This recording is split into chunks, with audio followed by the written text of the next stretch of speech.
सवाल ये कि क्या महाराष्ट्र के नतीजे यूपी का ट्रेलर है। हमारे साथ एच के दुआ साहब हैं, हालांकि उनका कहना है कि ऐसा नहीं सोचना चाहिए। हमारे साथ बीजेपी के संबित पात्रा हैं, हमारे साथ शिवसेना के बाबूराव माने हैं, हमारे साथ समाजवादी पार्टी से जूही सिंह हैं और हमारे साथ कांग्रेस पार्टी से संजय झा हैं। ब्रेक के पहले बाबूराव माने आप कुछ कहना चाह रहे थे, आप पहले अपनी बात रख लें, फिर मैं आगे सवाल लूंगा संजय झा से।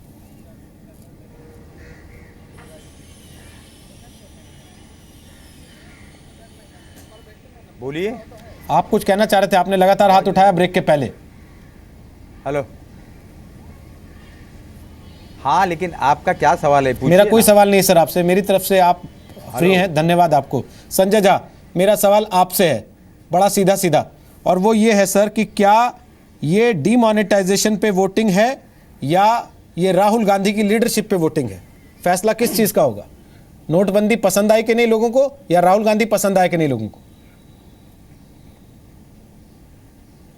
रोहित जी, देखिए, ये बिल्कुल हमारे लिए एक लोकल चुनाव था और यहाँ पर हमने अपनी तरफ से पूरी कोशिश की। जहाँ पर नोटबंदी का सवाल है, यदि आज भारतीय जनता पार्टी को जहाँ पर 227 वार्ड है, यहाँ पर यदि भारतीय जनता पार्टी को 80 सीट मिले, इसका मतलब तो यही है कि भारत के लोगों ने नोटबंदी को ठुकराया है। वो नाखुश है, वो नाराज है, वो बिल्कुल उनकी आक्रोश आप समझ लीजिए, क्योंकि 2/3 लोग तो भारतीय जनता पार्टी को इसमें नकारा है। सर ऐसे तो देश में अगर इनको 30% वोट मिला है सर लोकसभा में, तो 70% लोगों ने तो फिर इनको नकारा ही है।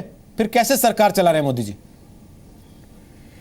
पीएम होना ही नहीं चाहिए सर उनको, फिर तो लीडर ऑफ ऑपोजिशन को पीएम होना चाहिए सर, क्योंकि वो सारे विरोधियों की नुमाइंदगी करता है 44 सीट के साथ। नहीं, मैं तो कह रहा हूं कि नोटबंदी पर जिस तरीके का असर हुआ है वो आपको हर चुनाव में लगेगा। मैं तो समझता हूं कि ये जो 5 चुनाव जो हमने नजदीके से देखी हैं, वहां पर उत्तर प्रदेश का मैं आपको एक उदाहरण दूंगा। उत्तर प्रदेश में किसान और जो गरीब लोग हैं, उनकी जो जिंदगी में तबाही और जो परेशानी जो पैदा किया गया नोटबंदी के कारण, जबकि मोदी जी आपको लगता है महाराष्ट्र में नोटबंदी का कोई असर नहीं हुआ होगा? वहां कोई लाइन में नहीं लगा, वहां किसी को तकलीफ नहीं झेलनी पड़ी होगी, लोग समझते हैं। वहां किसी को बुरा नहीं लगा होगा एटीएम में पैसे नहीं है। और मैं समझता हूं लगा था, इसीलिए शिवसेना या कांग्रेस पार्टी या एमएनएस जितने विपक्षी पार्टी हैं, सब लोगों ने तो नोटबंदी के खिलाफ बोला था। इसीलिए तो मैं आपको आंकड़े बता रहा हूं। और जहां तक नेतृत्व का सवाल है, मैं तो इतना ही कहूंगा कि देखिए, भारत एक बहुत ही एक पेचीदा देश है, हर राज्य विशेष है, हर राज्य के चुनौती मुकाबले अलग है।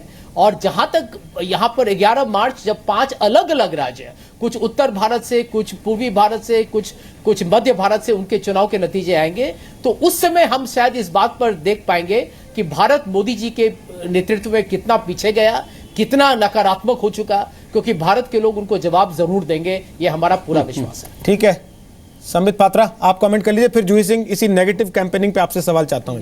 बोलिए संबित। देखिए, भारत के लोग बार बार चिल्ला कर बोल रहे हैं, फिर भी आप लोग सुनने को कोशिश नहीं कर रहे हैं। ये आपकी गलती है, भारत की लोगों की नहीं है। जहाँ तक कांग्रेस मुक्त भारत का सवाल है, देखिए, पहले कांग्रेस कितनी बड़ी पार्टी थी, 134 वर्ष पूर्व पार्टी, सबसे सीनियर मोस्ट पार्टनरशिप, अगर पार्टनरशिप होती थी तो सबसे सीनियर पार्टनर यही होता था। सीनियर पार्टनरशिप से हाथ धो बैठे, आज वो जूनियर पार्टनर बने हुए हैं। थोड़े दिन बाद ये जूनियर पार्टनरशिप से भी हाथ धो बैठेंगे और फिर पार्टनरशिप से ही हाथ धो बैठेंगे।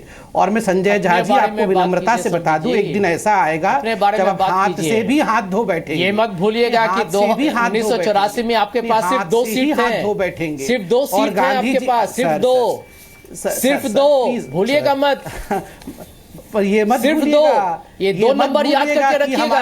ऐसा न हो जाए कि 2019 में भारत के लोग आपको फिर उसी नंबर पर राहुल गांधी है। ये अहंकार अच्छी चीज नहीं है। अच्छा सर सुनिए ना, लड़िए नहीं, 2 नंबर आपका अच्छे से आप लोग अब तक बात कर रहे थे, अच्छा नहीं लगता पात्रा जी। अब मैं इसमें नहीं जाना चाहता ना कि आपकी पार्टी कब पैदा हुई थी और कांग्रेस पार्टी कब पैदा हुई थी, किसका कितना बड़ा इतिहास है, किसने आजादी की लड़ाई लड़ी, किसने नहीं लड़ी।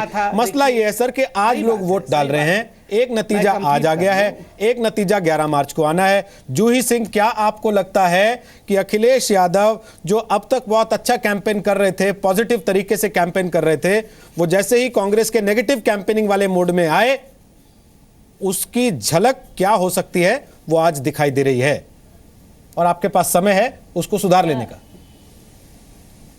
रोहित जी, हम पॉजिटिव कैंपेन अभी भी कर रहे हैं, लेकिन शुरू से हमने कहा है कि अगर कोई नेगेटिव कैंपेन करेगा, चाहे शमशान घाट, चाहे कब्रिस्तान, तो आप उसको गधा कहेंगे? चाहे उत्तर प्रदेश को बदनाम करने तो आप का, उसको गधा कह देंगे? हम हाँ बिल्कुल जवाब देंगे। गधा, हाँ। हम जवाब देंगे। आप उसको गधा कह देंगे? हम जवाब देंगे। आप उसको गधा कह देंगे ना? सर, जो आप कुछ भी, आप जहाँ पर कच्च की बात की जा रही है, वहाँ का लॉ एंड ऑर्डर, वहाँ एक बहुत कुछ बड़ा भी कह सेक्टर देंगे, वो तो कुछ भी कह सकते हैं। लॉ एंड ऑर्डर की प्रॉब्लम है। प्रजापति जी इनके मुखिया है, ये कुछ भी कह सकते हैं। गायत्री प्रजापति जी इनके मुखिया है। अच्छा ठीक है, मैं एक बात और कहना चाहूंगी, जो इससे रेफरेंस में है कि नोटबंदी से नौकरियां भी गई हैं, और नौकरियां गई हैं तो उत्तर प्रदेश में लोग बंबई से वापस भी आ गए हैं, तो वो भी 11 मार्च को जवाब देंगे। चलिए, अगर अखिलेश यादव ने उनको नोट या नौकरी कुछ भी दिया होगा तो वो अखिलेश यादव को ही वोट देंगे ना फिर तो, अगर नोटबंदी में नौकरी जाने से आए हैं तो। और बिल्कुल देंगे, एकदम देंगे। ठीक है, लास्ट कमेंट दुआ साहब, बहुत छोटा सा, जो मैंने संजय झा से पूछा था, क्या ये वोट केवल नोटबंदी पर होगा या राहुल गांधी की लीडरशिप पर भी होगा,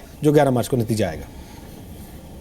नोटबंदी का असर यूपी में जरूर पड़ा होगा, ये कहना कि बिल्कुल भी नहीं है, लेकिन सवाल है कि वो जो वोट राहुल गांधी का है, individual I don't think is a question. BJP के लिए जरूरी है कि राहुल गांधी पे अटैक करे, लेकिन समाजवादी के साथ जिन्होंने गठबंधन किया है, वो वोट गठबंधन पे ज्यादा है। ठीक है, कांग्रेस के अंदर कह सकते हैं कि ये अच्छा लगा कि आगे बढ़ी है कांग्रेस थोड़ी सी, चाहे अगर इंडिपेंडेंट करते तो शायद फिर वही 28 की 28 आती या कम हो जाती, मिल के अगर ज़्यादा हो जाती हैं, रिजल्ट पे डिपेंड करेगा। ठीक है, लेकिन कहना कि ये नोटबंदी और वर्सेस राहुल, ये तो इक्वेशन कुछ बात बन नहीं रही। ठीक सर, बहुत बहुत शुक्रिया आपका, बहुत बहुत शुक्रिया संजय झा, संबित पात्रा, जूही सिंह, बाबूराव माने, आप सबका भी आज साल ठोके का हिस्सा बनने के लिए।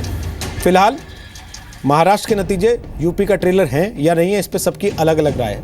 बहुत दिन दूर नहीं है, 4 चरण हो चुके हैं, 3 बाकी हैं, 11 मार्च को नतीजे भी आ जाएंगे।